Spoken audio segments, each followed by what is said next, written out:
au Conseil économique, social et environnemental, une de vos consoeurs, que je ne nommerai pas, est venue me demander. À l'époque, les relations étaient très tendues. Le contexte me permet de le dire, entre le président Macky Sall et l'ancien président Abdoulaye Wade. Cette consoeur est venue me dire, Madame la Présidente, comme maintenant votre institution est bien installée, est-ce que vous allez commencer par prendre le dossier pour rapprocher les deux chefs d'État? C'était en 2015.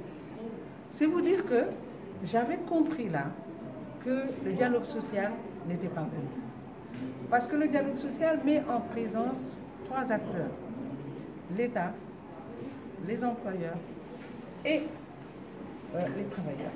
C'est un dialogue tripartite. Il fallait donc expliciter justement les missions du Haut Conseil. Il fallait les vulgariser pour que chacun comprenne le champ d'intervention de l'institution et qu'il n'y ait pas de confusion possible.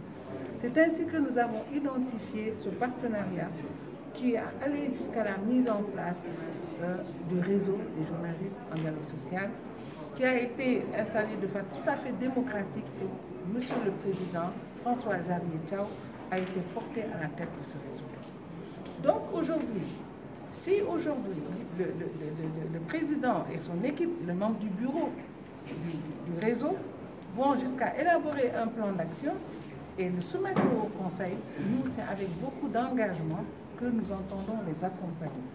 Parce que nous savons qu'aujourd'hui, la communication est importante dans tout ce qu'un citoyen fait dans ce pays. Votre mission, elle est essentielle pour la vulgarisation de tout, des faits, des politiques, l'appropriation des politiques, l'éducation. Sans vous, véritablement, je pense que le Sénégal ne serait pas ça.